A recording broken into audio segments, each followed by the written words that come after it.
So tonight's presenters are no strangers to any of us. Debbie, Lynn, Jenny, Helen, Michael, and Morley went up to the Central Coast, much by the same route these people took, through the Utchuck and from Cayuga, which is a beautiful area to kayak if you've never gone out of there. So tonight's show can start.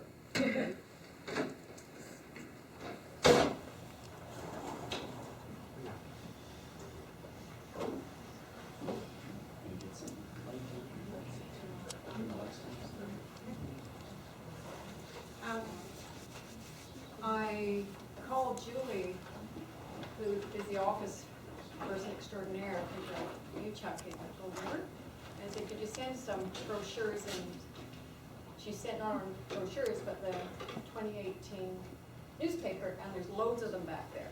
And it's got their website, and they've got a really good website, so help yourself on your way out. I don't want to have them around. I got a huge box full. Anyway. Supposed to see. I could give you a bit more left there, Jen, just wanted to. And you're running the,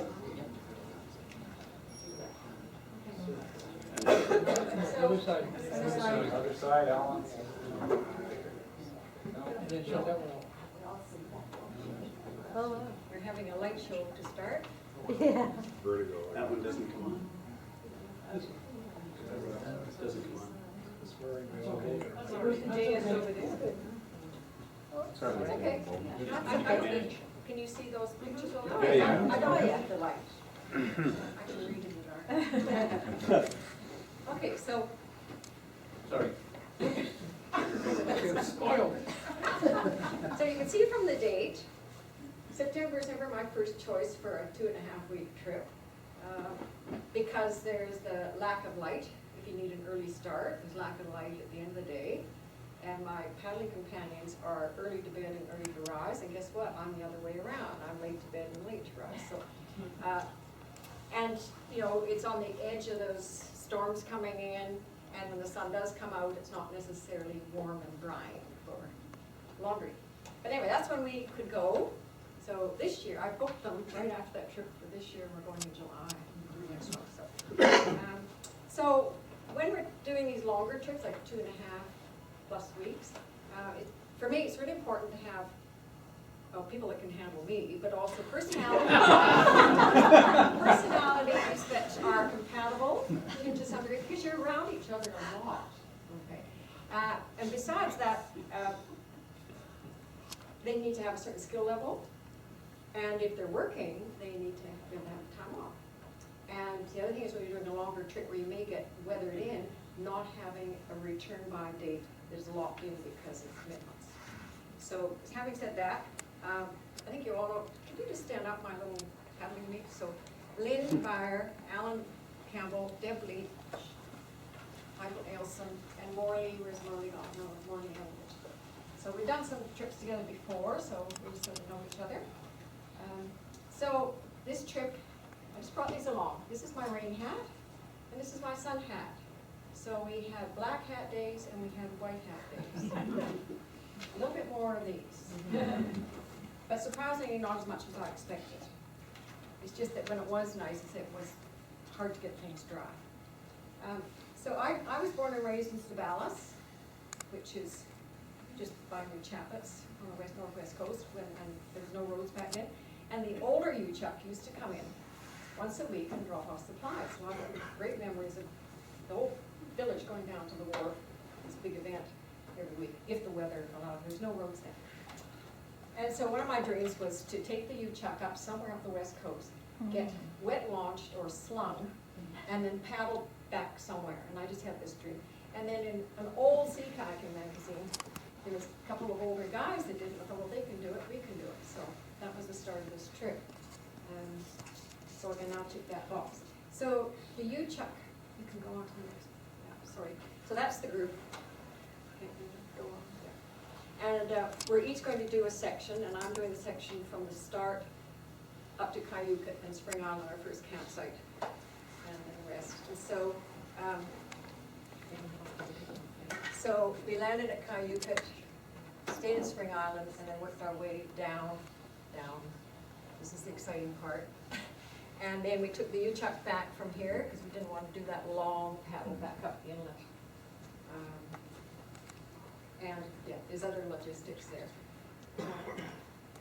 So that's just one of the U-chuck promos there. So the boat actually goes from Gold River, and it goes up the inside of Nootka Island. Beautiful scenery, you'll see in a minute. And it does all sorts of drops of supplies, and then up to Cayuga, and on it goes. So the other people, we were the only kayakers this trip. No, there's the hats. And that's just to show the drive, which is pretty hard to see. Anyway, you can go on there. So, and that's just to show we've got the littlest boat and the biggest boat. And if we go on to the next one, we can stop there. Next one. Okay, we'll hold it there. Okay, so the logistics with the U-chuck, and if any of you are interested in this, you're welcome to talk to any of us anytime about this. So the U-chuck was originally built in Oregon as an American minesweeper in 1942. Beautiful boat, you'll see in a minute. And it's been totally refitted to accommodate up to 100 passengers and up to 70 tons of freight. And they dropped a lot of freight off along the route. You'll see stops are made along the route, camp settlements, as well as some of the floating resorts. And even for Lynn's son, they're building a place up there, and they came out in their watercraft to collect supplies. And then, of course, they drop off kayakers. So logistics for this trip, when you are taking the U-chuck, it leaves at 7 o'clock in the morning. You have to be there by 3 o'clock the day before. Unload your kayaks. Now, every afternoon, almost every afternoon, the locals say that wind comes up the inlet. And so it took a few people to unload off of Morley's van. You go to the next one. And so you unload empty kayaks, and then the crew put pallets down, and you each go on a pallet. Each kayak was on a pallet, and you load them for your kayak trip. You're totally loaded. Everything you're going to take. And that has to be done by 4 o'clock. And there we are, finished. Okay, and the wind's blowing. And then we stayed at an old Savalas friends of mine, and then this is the last supper at the Gold River Golf Club. That's actually very good hamburgers. I saw this sign. It's from the forestry company. People might not agree with me, but I'm sort of into that kind of thinking. And on we go. So that's the U-chuck. Beautiful ship. And that's Morley. That's just to give you some perspective. And on we go. So they're loading fish food. I do not want to know what's in those bags. You can go on. And then up the inlet, typical West Coast, beautiful weather, with the mist. And we were so fortunate. There was no wind the whole trip. Unbelievable. Keep going. And Captain Spence. Very young. I said to him, boy, you're young for this job.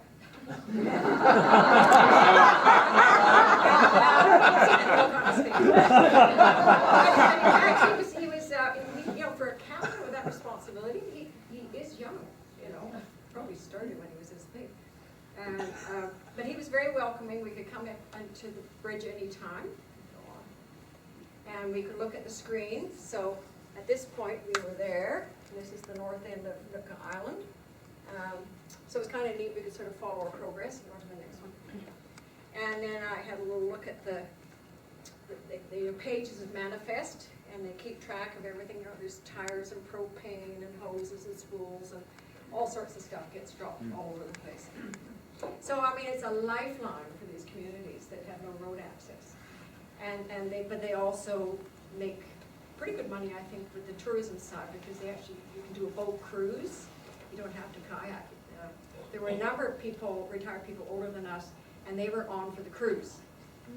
And one group got dropped off at one of the swank floating resorts. Somebody took that very neat picture. I don't know who took that, but it's kind of cool. And then we lucked in on on the north side of Nootka Island, a raft of sea otters, and they were sort of on the move, and Spencer, he did a 360 for us in that, with that big ship, so we could sort of watch them, yeah. And on we go. And some of us had to catch up on sleep. And Morley was number one to get slung because his kayak was the first one in line. So the other thing you have to do before you when you load your kayak, on the pallet, you have to think, okay, what am I going to wear on the boat? You're going to have probably shoes that you're not going to wear in your kayak. So you take your IKEA bag or whatever, dry bag, with whatever you want on board the boat for a whole day, that you can then back in that bag and then you put on your I wanted to have my dry suit out in case we couldn't get to our kayaks if there was more kayakers, right? So you want to think about that. So here he goes, and the crew are used to doing this, so he gets slung up, over, out in the water. Here's Michael, everybody had huge grins, okay? And there's Deb coming down, and then they just gently plonk you on the water, and then you just pull yourself through. So you can just stop there. So this is Cayuga. We didn't stop because the boat landed on, it got there on time. So they hadn't anchored or gone to the wharf. We were out in the bay, okay, and they dropped us off. So that's Cayuga, and we just headed for Spring Island to camp because it's 3 nautical miles, which is about an hour. And we're starting to run out of daylight, 5:30, September 8th, So, yep, you can go. Yep. So we landed here. This is Cayuga's in here.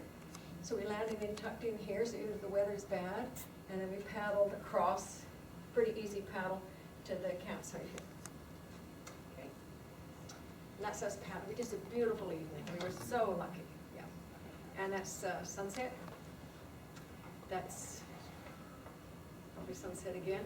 And this is the next day we woke up to blue sky and sunshine, and we had the full moon with the reflection on a sort of a salt pool, and there was no wind.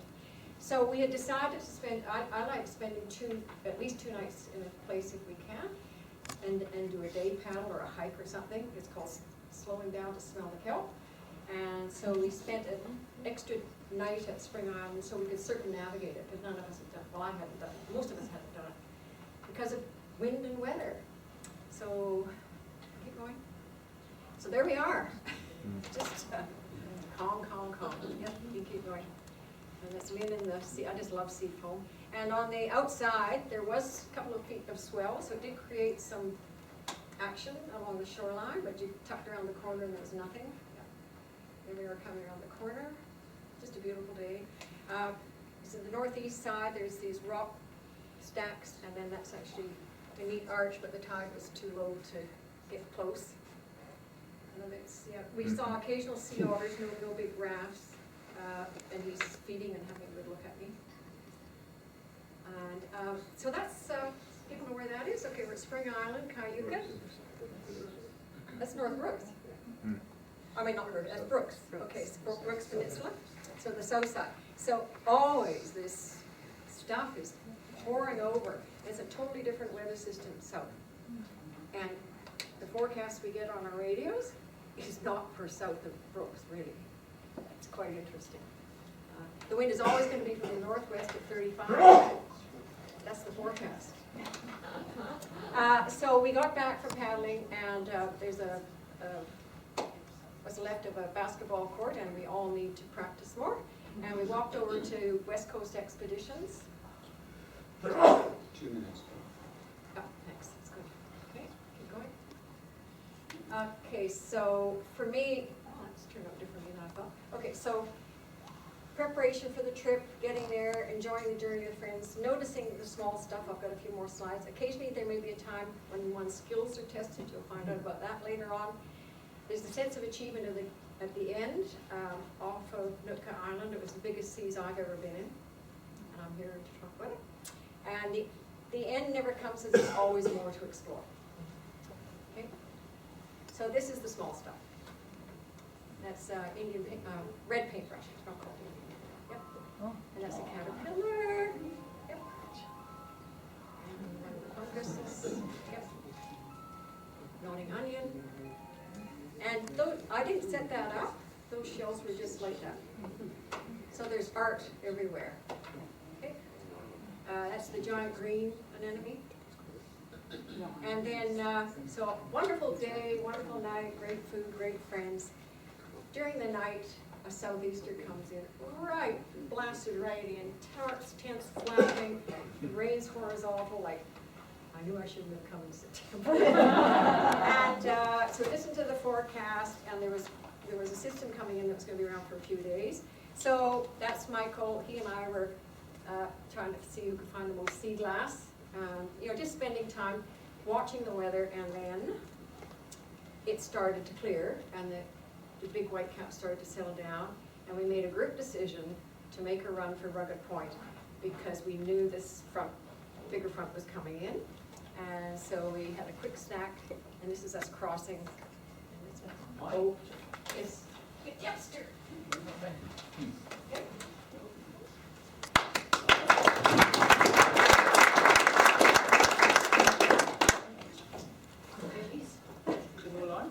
So what I was going to talk, oops, This is just the map for that. yeah, so I'm going to talk a little bit about our paddle journey.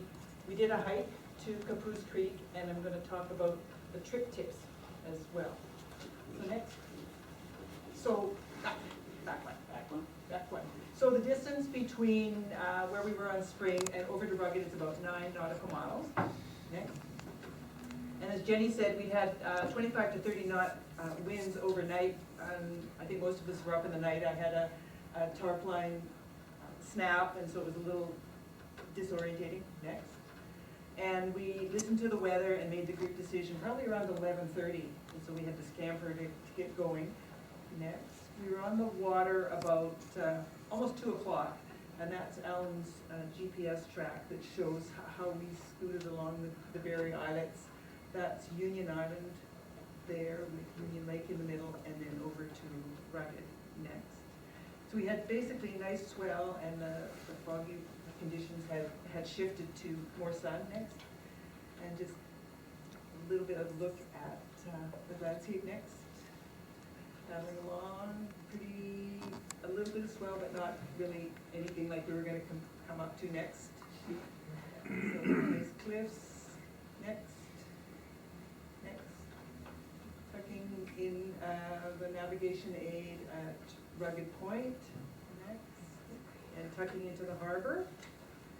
And next you'll see the breadcrumbs that the inReach left. Next. So we landed at Rugged Point, which is a provincial park that has 4 tent platforms, but in front of the platforms were 3 guys from Coquitlam, so we couldn't really go to the tent platforms next, so we moved along. They had taken over the picnic shelter. They were closer to the pit toilet as well as the food cache, but we weren't fitter. So we camped further east along the beach, and That's facing north? yes, the North Beach, right? Yeah. And so it was nice to get Michael out of his boat and cooking for a change. I was his sous chef. What we did, the 6 of us shared dinners together, and we cooked the other meals on our own.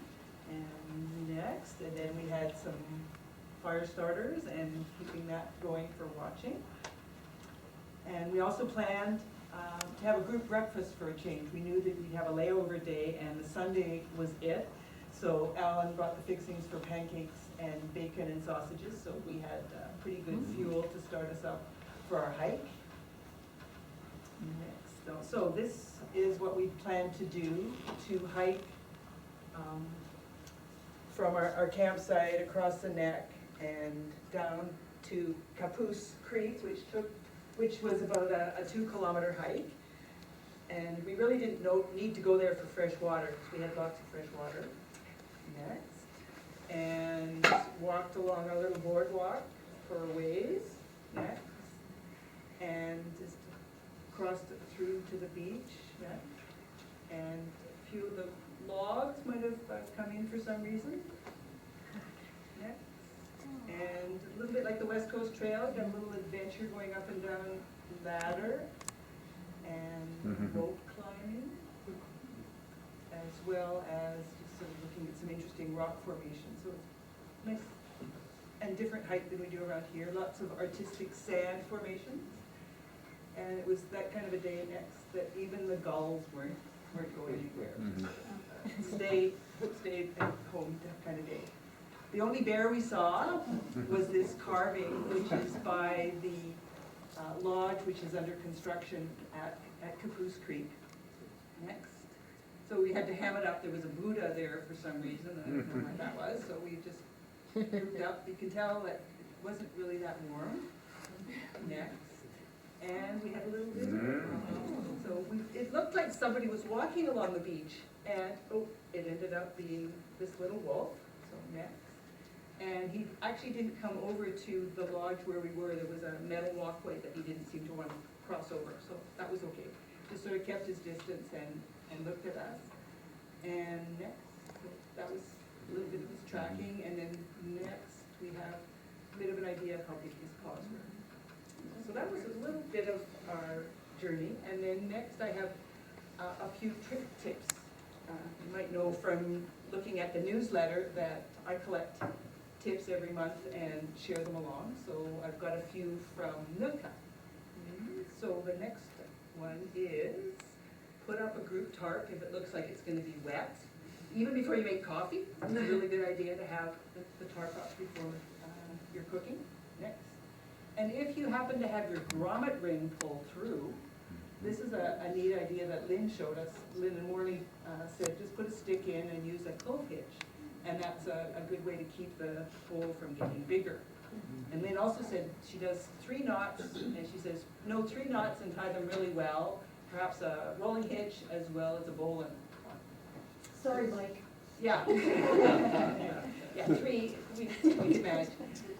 This is the first time we had a table along on our trip, and boy, that helps, so you're not just, crouching down and cooking all the time, so it was excellent for slaving away.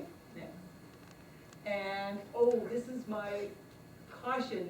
It's not really a good idea to camp in depressed sand in a rocky alcove, because the next morning was September 11th, and I had my own personal 911, because about 8 o'clock Alan said, Debbie, you're floating in a lake. Luckily the bottom of my tent was good, but I was a little cheesed off, and I thought, what am I going to do? So I tried next digging my way out of it, and decided no, that wasn't going to work, to try and channel the water away. Next, and I was really mad, and I was flinging mud on my kayak. Anyway, but luckily I was rescued by 2 men in shining Helly Hansen. So I moved over, and the Quitlam guys in their tailquist had paddled off, so I did a bit of a dry out under the picnic shelter, and that's actually where I camped that night. And Jenny had suffered a similar fate, and so she was a little bit scolding me because I've been camping on the coast for 25 years, and we both ended up soaked. And so I had to move her camp as well, and next she got to sleep on a platform, which ended up being a better night's sleep. So next we have a good thing about wet, salty sand. You get better VHF reception. Has anybody tried that? And Gary Jasic explained that you get a good ground plane, and that seems to help with your radio reception. You can also put down a cookie sheet, but we had lots of wet, salty sand. And then Morley's tip was take your smartphone, and when you have your weather forecast, tape it on your phone, and you can replay it, because rather than waiting for the cycle to come around again, do that, so you can repeat it again and again. So that was another great tip. And Alan said, well, if you're packing your kayak and it's raining, why don't you pull the kayak under your tarp so you don't get water in full? Next. And Morty said, how am I going to fill up this dromedary from a creek if I only had a pump? So you use the pump that you use to take water out of your cockpit, and used it for filling up fresh water into his dromedary. And on the water theme, if you've got a bucket and soap and dirty clothes and a Greenland towel, you've got a beach washing machine. Next. And if you didn't bring a backpack like Jenny did, an IKEA bag and a carabiner is, a pretty good substitute. And if you brought an umbrella along, you can fly like Morley Poppins. Hey, Morley. Yeah.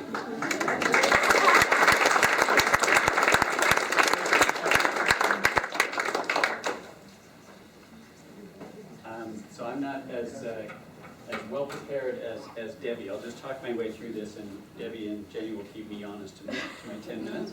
So we've been at Rugged Point for a few days, and our next point was going to be Catala Island in the Nootka. And we had weather predictions, but weren't sure whether they applied to where we were, and I'm sure you can all relate to that. So I'll get to that in a minute, but that's basically the track that we took. Okay, but this is kind of what we were looking at, looking out at the beach. There's a little surf coming in, and it looked unsettled, and so we felt unsettled, okay? So one of the things we did, and people who use InReach, or if you don't, if you have access some other way to a weather prediction engine called Dark Sky. On InReach, it costs a message. And so we could use the InReach device that we were using for tracking ourselves and for communicating, it's a satellite communicator, to get weather reports that were more precise than the ones that Environment Canada were giving that were offshore some distance. So I picked a point near where Morley Poppins was paddling there, and you'll see him again in a minute, and asked for the weather for there. And if you advance it, we actually went, I think it was one of these islets in here, sort of picked that spot, and we went by, yeah, the weather was spot on, and so it seemed to work quite well. So that gave us another option than we had before. Okay, there's Morley, and that's one of the islets. So that was the area that I'd specified, and we had some wind, but it wasn't too bad. Okay. We pulled in, you might have seen a little group there, just to take a break, and then got back on the water and made our way down. Now, these seas were kind of moving, but they weren't worrisome. But as you got in closer, and this is Tattoo, have I got that right? It's Tattoo Peninsula, yes. And Tattoo Point that you approach. There's a shelf underneath as you're coming in closer to land, so maybe another one, Deb? Yeah, so in this area right in here, I think as we started to get in toward the Nootka, we just kind of began to get pushed and naturally came in closer to the land. And I remember saying to Michael, these are really big swells. Like, okay, I've paddled on the West Coast and swelled, these are really big. He said, they're not so bad. Michael's like super calm. And he's taking pictures with one hand. I'm gripping the paddle, And I said, Michael, I've seen smaller apartment buildings than these. He thought I was, he said, oh, we could move out a bit if it makes you feel better. I was trying to be very placating. But I would say that Tattoo Point can get gnarly. It wasn't too bad. It was just very big. But as we came around it, we got into some nicer water. Maybe we can see. Yeah, so I've shown a few pictures of Catala. People who haven't been there, this is an amazing island. Well worth visiting. So at the sort of innermost part of the Nookatla's inlet is Isabel, where Jenny was raised. And this is one of the first islands from the north that you meet. And there are two main campsites. One is here, and one's over here on this side. This is called the Rolling Roadstead, I think. And you can imagine why that is. And you can see it's kind of broken up more with various rock formations here, so it doesn't roll quite as much. It's not contained. But there can be some big weather out here. But it's unbelievably beautiful. Okay. So Morley was trying to remember, there's a campsite here. It's the most beautiful campsite I've ever been to. We're like, well, which one is it? He said, I don't remember. So we looked at it and thought, it's probably got to be this one. Anyway, that's the one we went to. There's a bit of a shelf, as you can see here, that the water may come over in different ways. It can be interesting. But this particular place here is to die for. It's one of the most beautiful places I've ever camped at. And we get another one here. So there's some beach furniture. Now, leave no trace is really a good idea. I actually like the traces that were left as well, just saying. So they left some nice kind of wood here that you could use for, you know, holding things up, and it was a bit of a beach kitchen, I guess, very pleasant. And then we were enjoying it. I think I'm in charge perhaps of this meal, and that's always a dicey kind of deal. And maybe Morley's my assistant. That was probably it. Oh, those guys are into meal. Okay.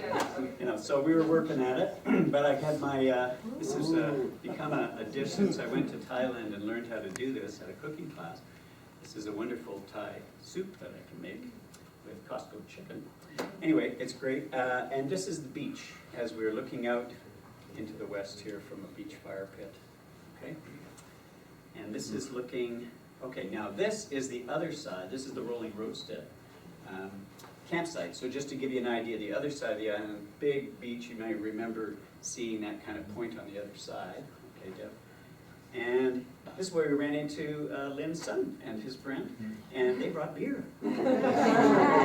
People were pretty pleased about that, so that was a nice thing. They came in. Some of us were indisposed.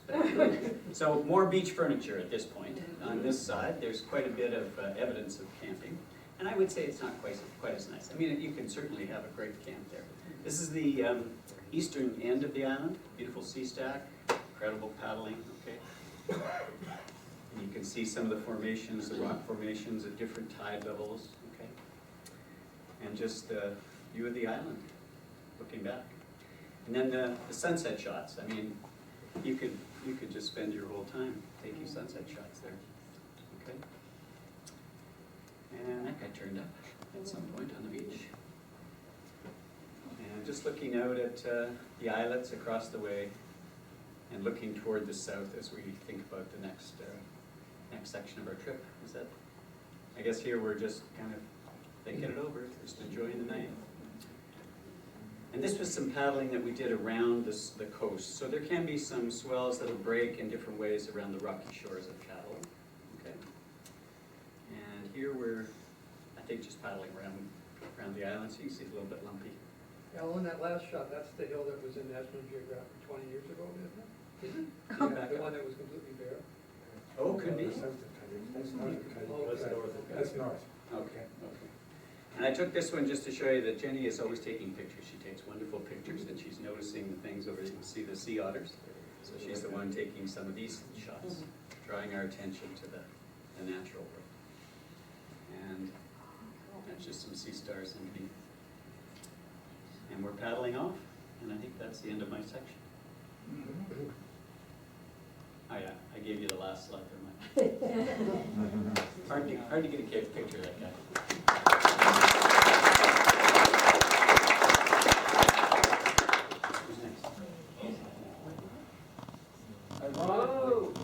Ironically, I take a lot of photos.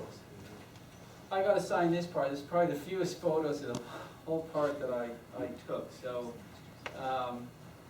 I also didn't get this together until last night, and it didn't work out so well. But here you have it. So when I saw some other people said something, so I'm calling this bears, orioles, and basins. So just flip through here, Alan. And, so this was going from Cattle Island over to Rosa Island through the New Chatlets, and then down to Benson Point. Why the hard left? Man's got to do what a man's got to do. So this is actually leaving Cattle Island, not far from where we were camping. When the wind was blowing, you definitely could smell there was something going on, but nobody would go venture. So I went and I said, "There's a dead seal there. Anybody want to have a look?" No. So anyway, that's our friend. So now we're heading off, and as we cut into the New Chatlets, we were fortunate enough to see some otters, and there was a good raft of them, but unfortunately, as we were off at a responsible distance, and we were talking on our VHFs, and I guess there was a powerboat that probably hurt us, and so they came in, and then everybody got agitated and buggered off, which was really unfortunate. The otters, not us. Okay, next. And so just we stopped for some of us had lunch, some of us had a Cliff Bar, in Chatlets, and just looking out, it was just, we had about 15 knots of wind. I think that's actually why we cut in, was to try to get out of the wind, leaving Cadillac, but then once we were inside, it was glassy and it was gorgeous, okay? Yeah, a bunch of little birds. Some people are famous birders. I still am in the three classes: little birds, medium birds, and big birds. So I call this a group of sort of small, medium birds. Anyway, they're kind of cool. Okay. So we had lots of indents and caves, and this one had a little waterfall. This section coming more into Benson Point, there actually was some very cool formations, and I think there's another cave coming up here. Oh no, I always had a thing for starfish, sea stars, and they come in more sizes than just little, big, and small. Anyway, there was lots of sea life along these rocky shores and kind of cliffy areas, and I think the next one's another cave. So there's lots, and there's something about kayakers, you know, if you see a cave that you can get in and it's not, everybody has to have a turn, and everybody has to pose, and make my photo, make my photo. And so everybody got the obligatory, but it was gorgeous. It was just a fantastic sunny day at this point in time, and so then we paddled on and set up our camp at Benson Point. And we're there for 2 nights, and what do we got next? Yeah, so this is looking out back toward the ocean. The other way was looking back in, because it goes in a long way into this big basin. And so this was really quite a spectacular beach and stuff, and we had it to ourselves. And then around 5 o'clock, another group came, and they had these brand new boreals, kayaks, and it was Mark from Boreal Kayaks, and he had some family and some other people, and they had these big honking boats that they loved, and they referred to the Telfaws as little sisters compared to these big things, and they were actually pulling out like, you know, big propane tanks and but they didn't have the right hoses, so these propane tanks in the end ended up being all for naught. Set up some tarps, which from a knot guy, I'm not sure how well the stars were going to do if the big wind came up. But then they headed off in the wind, and it came up with a wood pile that would have made a lumberjack happy. I mean, we're using driftwood, and they've got like sawn wood and quartered, and hopefully it was deadfall. And then, what else did we see this year? Oh yeah, it had it was quite a good kitchen. I think Jenny made some chili that night or something. And it was the Wild West. We couldn't get Alan to rope this thing, but it looked pretty dangerous. There was a nice little waterfall just around the corner from where we were, and you could, waterfall, dripping water, where you could actually get potable water, at least after you filtered it, so Alan's getting a bunch. And there was also a bear in the area. Apparently this bear, according to Mark, they'd been there for 28 years, but I'm pretty sure it wasn't the same bear. Yeah, it was a black bear. Yeah. And there was some nice grass. Good sunsets. I don't know if anyone else saw that, but the other thing was about that big. Wow. Yeah, it was a good size. I didn't want to get in and wrestle with it, so I just did this photo. So the next morning, we headed across. Somebody knew about this waterfall, not I. So we paddled over to it before we went into the basin. This was just going to be a short shore day, but I think we ended up paddling about 16 miles.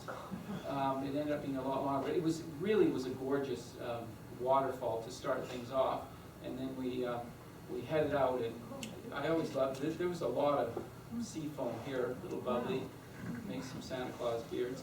And inside, it was just dead calm. You know, you get this great reflection.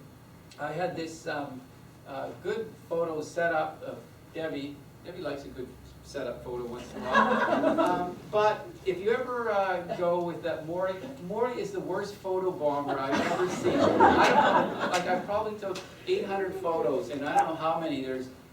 I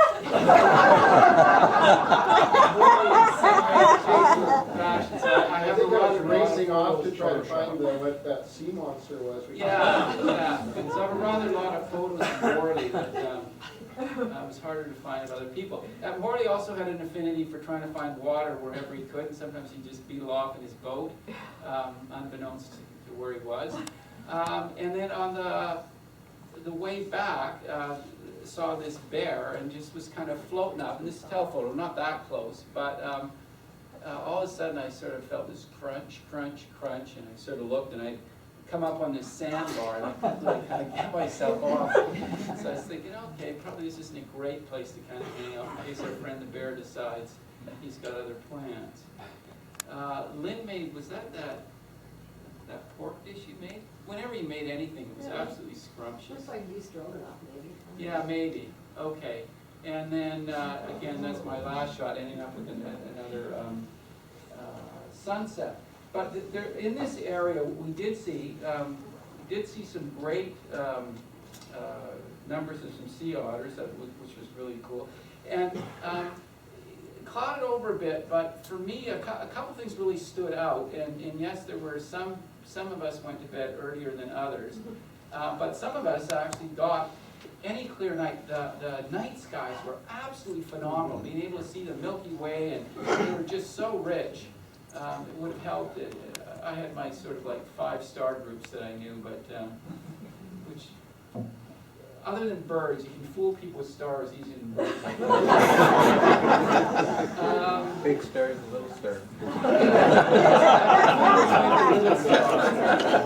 I did have one interesting experience when we were weathered in at Rugged Point, and so we were all in camp, and Morty and I headed out around because there was some surf, and so decided to go out and surf, and caught a couple good rides. They were building, and then first time it ever happened to me, actually caught a really good ride, and then it got steeper and steeper and steeper and steeper, and I pitch pulled, and that was the first time that had happened, and unfortunately I had another set of paddles, I had a green on paddle, another set of paddles under my bungees, and after one, whoop, whoop, whoop, whoop, whoop, my paddles hadn't come out, but they spun around a few times. I'm not sure how that was, but absolutely totally shredded all my my bungees. I still need to fix that, actually. I think that's about, yeah, your little sister Telquaz, got that in. Yep. Morning is photo bombs.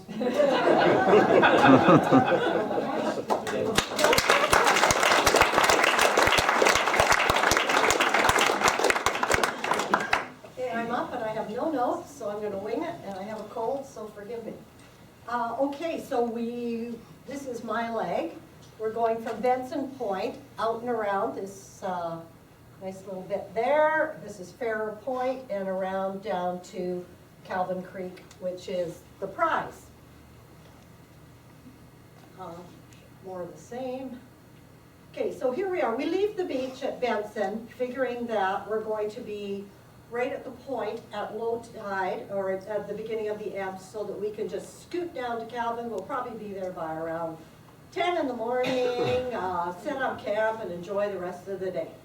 So here we are heading out, and it's a little bit rough. So here I am at Farrer Point. So we look over, and there's the scenery, and then a half an hour later, you look over, same scenery. And I think we were doing about 1 knot. You can plan the thing to death, but Mother Nature often has another plan for you. Anyhow, our first stop is at the very beautiful Third Beach. This is where the hikers of the Nootka Trail come out, and it's just an exquisite beach. It was pretty rough out here, but going in is nice and calm. Nice, easy beach landing. So we get out and have a good leg stretch and a pee, and yeah, there's more of the beach. Yeah, it's quite lovely. A debate. A debate. Oh, go or stay. yes, anyways, we decided to go more pictures of the same. Jenny takes a little snooze and catch up some sun. And so you can see it's a little bit rougher out here, but we decide to go. And we go, and our literature says be at Calvin Creek, at Crawfish Falls, Calvin Creek, Calvin Falls, at low tide for your best battle with the surf. And we did quite well. We came in just fine, and this is Calvin Creek running out, so it was, we were quite a ways out, so we walked the boats up the river to the camp. And it's a beautiful spot. There's Jenny enjoying some sunshine. And there's me climbing up the rope that goes to a lovely little set of pools at the top where you can swim in warmer weather. But we knew the weather was coming in. There's me getting water. And there's Jenny having it's beautiful for swimming and all kinds of things. Oh, I know what I was going to embarrass myself and tell you that on the way down from Third Beach down to Calvin Falls, I had to pee. And the coastline said, you're not landing. So I had to pee. But I knew that this was waiting for me at the end. So by the time I made it in, I just went in the water and washed out my dry suit. So ladies, especially, I might recommend a poise pad or Depends or something if you know you're going to be along a coastline where there is no easy exit. Anyhow, then, yeah, we did a little cleanup. You can see Michael had a shave. And then the weather came in. And we knew it was coming. And it was, there were a lot of tarps went up. We found this beautiful little spot just on the north side of the creek, tucked in the bushes. Now, I've hiked the Nootka Trail 5 times, and I didn't know it was there. But there's a nice little shelter, one of these funky little spots where people have left their shingle. And there was a pit toilet that was really quite tolerable. There were mice. One of them ran up Michael's leg. Twice. But it was a nice little spot to tarp over and get out of the wet. Carry on. Debbie having a miserable time. We made our own little shingle to hang there. And yes, the cooks extraordinaire were at it again. Wow. Lots of desserts, Appy's, dinner, desserts. Morley's a little sour about something there. Oh, and we were under shelter and still had the fire going, so it was all good. But the weather said we weren't going to continue on the next day. So there's a lovely sunset and another. And so we went for a walk. So we hiked down, which is part of the Nootka Trail. You can see it's starting to build a little bit out there. We're all Helly Hansen and ponchoed up there.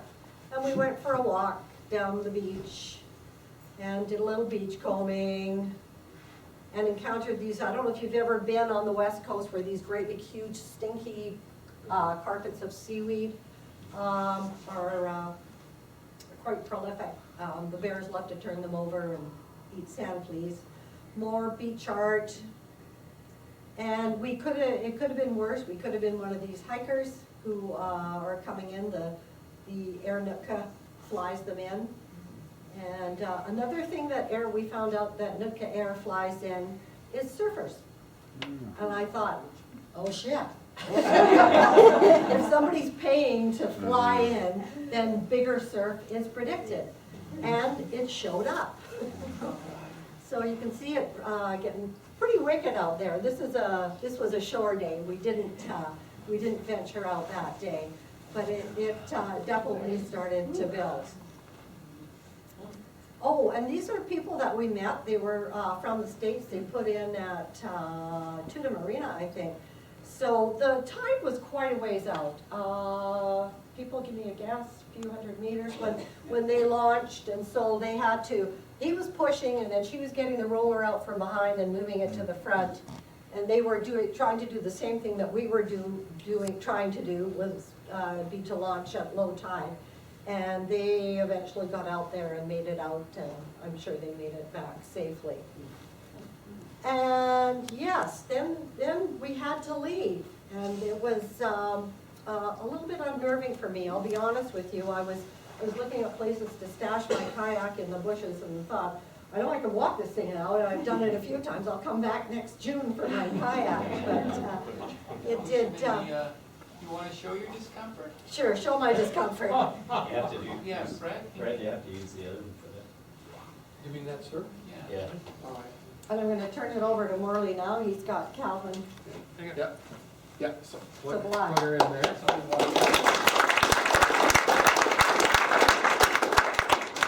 This is. Yeah, so the Washington State people with the little Zodiac there, they were surfers that go on like surfing vacations to really crazy places. And I know Michael and I were surfing there a little bit, a couple times in our boats, and it was fairly big. And then the last day, I don't think we did go out, and they said, well, that was some of the biggest surf we've ever been in, the American guys.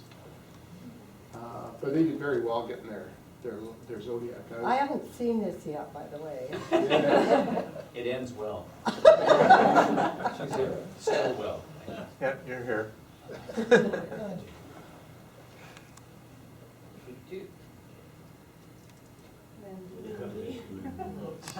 Named appropriately.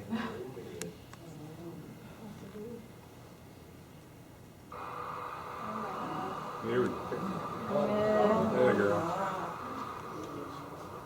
Michael's I taking can feel this. my body rotating with this. Every stroke.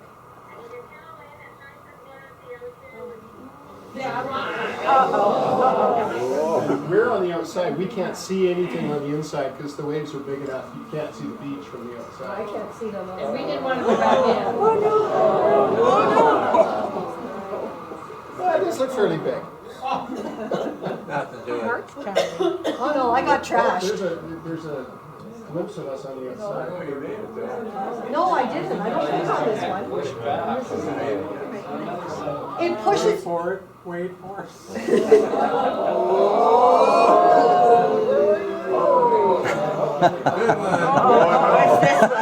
It's this one. Oh, it made it.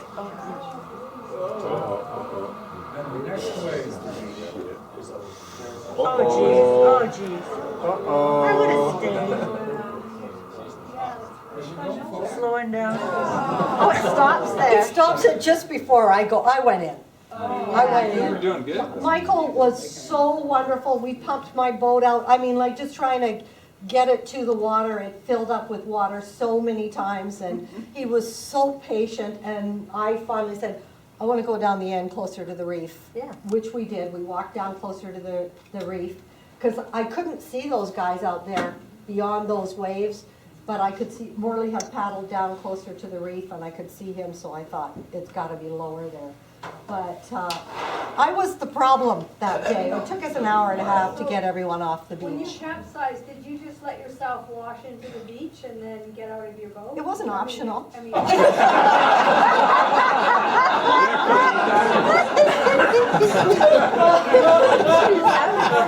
you didn't do a water rescue or anything, you just like. No, oh no, God no. What was I gonna talk about? And Michael was so wonderful, he said, well, I'm gonna give you kudos here because you got everything tethered to your boat because it's all hanging out all over the place, but yes, it was all tethered in, but yeah, and I can hear Michael on the radio saying, Lynn's being very tentative going out, but I didn't think I was. It doesn't look like I'm digging in as hard as I think I'm digging in, but it was like the current from the river was pushing you back and the waves were pushing in, and I just couldn't seem to make my paddle go fast enough through the waves to get myself beyond, because it's the same waves, right? I'm just getting pushed back. Yeah. Why didn't you guys just spend another day? Yeah. Because then the weather was supposed to start coming from the southeast the next day. So we So, didn't want another 1 knot Yeah. average speed. yeah, going. yeah, It was and it miserable. was the last day we were gonna get a northwest. Yeah. wind, and, yeah, the surfers coming in led us to believe that it was gonna be, we were gonna be there for a while if we didn't push our way out. But as the tide is coming, as the water is coming in, the surf is getting bigger. Yeah, So the later you were in the lineup to go. To get out, yeah. yeah. It was more, so in hindsight, She you got the might have worst. done a different order or something. I got the worst of the ladies, but, Yeah. Ellen and Michael had to go out after me, and, Ellen got beat up pretty bad because Michael was trying to help me, and, Ellen was trying to hold the boats, which are getting caught by the waves and smacking into them lots, but, yeah, I got out there, and I thought, I'm exhausted, I can't paddle now. We only had 18 miles to go. Ah, you did it.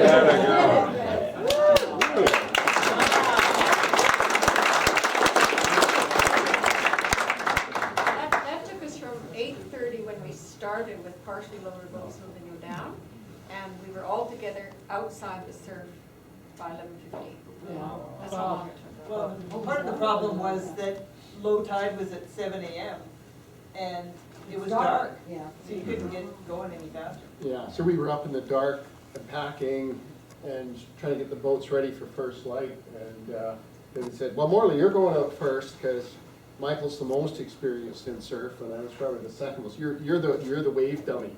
So my mouth was very dry, I recall. And yeah, usually if you're going out through surf, you've got, 3 lines of waves or so-ish to get through usually before you're kind of on the outside. This time there was 8 or 9 lines of waves to cross, I think, before you're on the outside. So I went out, and I couldn't see the shore, and radioing, and I grabbed onto some kelp so I didn't drift around, and I was having to go hand over hand down the kelp and down the fronds of it, and then all the way back to hold myself in place.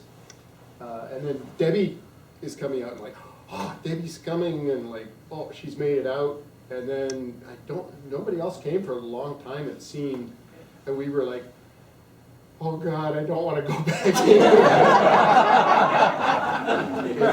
It would not be fun to go in with that behind you. You'd end up, at best you'd have they were too big to back paddle and sort of, let it rush by you. At the best, you'd probably get picked up and broached and with luck you'd side surf in or roll on the wave or something. But yeah, we were not comfortable about going back in the same way we came out. But as it turns out, the waves are much, much smaller up in the corner of the bay, so it probably would have been a good idea to start with. But anyway, next up. Okay, so we're going from Calvin Creek here and going out around Bajo Point and around Nootka Island and McQuina Point here. And we're ending up in the Bly Island, and what's the one we camped on? Charlie's. Okay, Charlie's Beach. So the big things in here are Inner Bajo Reef and the Bajo Reef itself out here. And when we were here looking out, it looked like there was just solid closeout everywhere. Pretty much every piece of the horizon as you looked around had big waves breaking on them. But of course, you know that once you're out there, you'll find passages in between them and be able to get through. But it looked pretty daunting. So as we came out, we had to wiggle around and stay away from the kelp beds because most places where there was kelp, it was breaking. And then the decision's made in here to go on the inside here or the outside. Of course, we had the northwest wind blowing down here too. So this is a place I didn't kind of like the look of this because it kind of V's in and it gets narrower and narrower where the deep water is in there. I wanted to go out and around here, but the rest of the group wanted to make a run on the inside, so that's what we did. And next. How come that didn't turn out? That scrambled the photo. There's a surfer in here, and there's a big wave and snow-capped mountains in the back, but yeah, something happened after it was in the thing. So this is, again, just looking out, you know, across the different things. And you can see these ones, the spray's blowing off the top on the outside there. And that's, and the day before, looking out and saying, oh, it looks kind of large. And didn't get a picture, so there, it's a red boat, so it must be Lynn punching out. Yeah. No, that's a picture of Sean Morley in Southern California. It probably wasn't all that much smaller. Next. Yeah, so this is our track through here. So we came out and kind of had to walk. You can see us wobbling around through here just to miss the shallows because we wanted to stay away from any potential boomers and the kelp. And then coming down here. And coming down here, you can see the breakers on the end of Inner Bajo Reef, and that's a mile out here, so it would have been a mile detour to come out around it. And it looked a hell of a long way out there, so that's why we kept going in. And coming in here, the waves, I think, got bigger and steeper, and I'm not sure if there was some current against it or what. But we were in here somewhere, and Michael said, you know, sort of got people together for a second and said, well, we need to paddle with purpose. In translating that, it means, you know, well, like, don't panic, but if you're not pretty scared, you should be. You're going to have to really lean into your paddle and go. So we wanted to minimize the time. We were in this big stuff where it was 3-4 meters? pretty narrow because it was breaking here and it was breaking up here, so we were in the slot in between the two. And then as we came down, we landed at Calicum Creek here, named after the McQuinn's brother, who was killed in an altercation with the English, I think, early on. And had a nice stop there, and the surf wasn't too bad on the inside there. It was a little bit of slurping in and out, but I think we had to pump 1 or 2 boats on the way out of there, but it was pretty minor.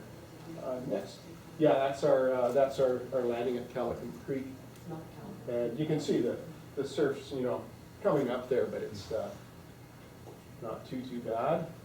And then it stayed lumpy around McQuinna Point. It was pretty neat. The spray was going. You could see it going up past the tops of the cliffs, going around there. And just sort of, by the time we were in here near the lighthouse, it was just kind of, you know, fun, smaller swell and chop. But we were getting pretty tired by then. I think it was about 15 miles in or something. And we got to the beach, and very happily, there was a little bit of sun, and we started to dry everything out. Jenny was a bit dehydrated there, you can see.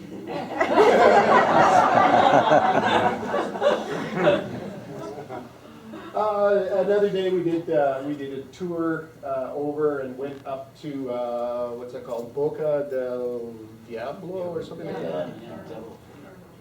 Yeah. So Santa Boca Provincial Park. So it's through a little narrow rock gap there. Although the tide obviously roars in and out of there sometimes, but it was pretty flat when we went through. But a pleasant day there.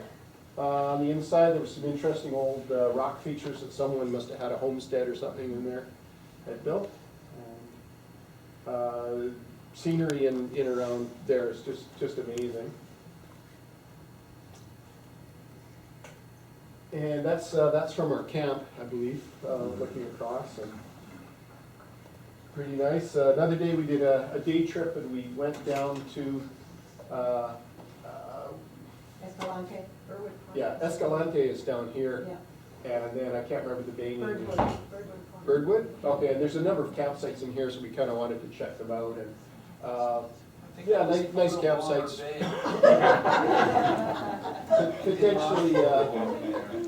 Potentially, you could sort of get caught there for a day or two if the surf was big. And we had an interesting paddle down here. In some places, there were some interesting little boomers going off.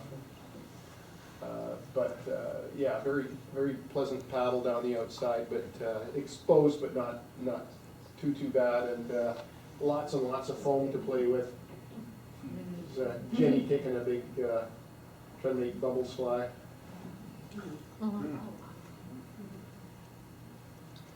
And that's on Escalante itself, and there's an Escalante Point, I guess, is up here. And it's just beautiful turquoise water. And another day we went around down into Bly Cove. I have a pet theory that that's not where at the time Lieutenant Bly was in charge of careening the cook's ships because it's too rocky and various things. Anyway, we paddled around down there and looked at things and did a tour of the islands. Also went right in behind the camp. It's just some beautiful old growth there, big cedar, big Doug fir. A lot of it is culturally modified, probably 150, 200 years ago or more. I'm showing people, there's a big Douglas fir, and the bark's been harvested off it and then regrown back. Probably for fuel. Doug fir bark is one of the best fuels you can get. And showing people paper bark strip trees. And Michael fishing, I think that was a ling, green ling. Yeah. Green ling he caught. And then it was time to board the ship again. And yeah, they just drop it so the pallet's underwater and you just paddle in and up you go. And there's a photo of Uquat where we went with the boat afterwards. They make a pit stop there. There's where the Spanish ship sitting where the U-Chuck is a little bit later. And shot from inside the church there, which they were doing some renovation work on it. And that might be it. Do I have another shot of the ship? I think that's it. There we go.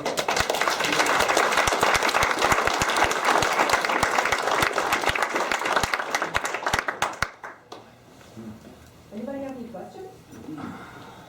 One of you intrepid paddlers left your glasses. Oh, that would be me. Before you head off, usually our speakers, we thank them for something. We give them a little bit of gear. And I mean, these guys got all the gear that they all want with Siska on, and they probably have underwear with Siska on the back of the so I suggested that we give them t-shirts from PC Marine Trails, but you know, they kind of passed on that. They didn't want that idea either. So I talked to Alan, and he said, well, how about an MEC card? They could divide it up or cut it in quarters or whatever. But they also passed on that. So the only thing we can give them is our enduring thanks for a very interesting evening.